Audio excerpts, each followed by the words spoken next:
aniga magacayda xaawad daahir nuuno way magaalada dhagaxley aan joogaa guud ahaan eeseer aan joogaa cunugta xaaladeeda 2 sano iyo 2 bilood ay dhalantay intaas ay tayada imise wax caawinaad oo ka hela ma jirto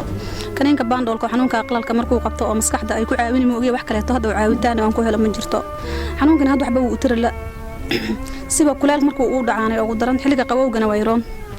kaneenkaas imise oo xanuunka qabateenka moogiye wax kale hadda caawitaan ama meel qaadma wax kale hadda oo igu caabisay ma jirto anigana waan xanuunsan muddo 4 sano aan cagaar showga beerka yahay isbitaalka ma geysan kari mana ogoodi lacag aan ku geeyo hataa ma ogoodi saaid xanuunkay uu yahay xanuunkeeda saaid way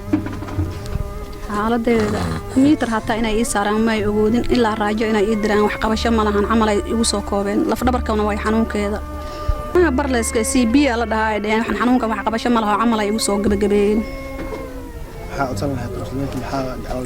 wax alla wixii la qaban karo in xanuunkeeda meeshan meel dhaanto oo wax looga qaban karo ama computer ama raajo oo hataa dhibkeed wax looga qaban karo in la igu caabiyo waan jeclaan lahay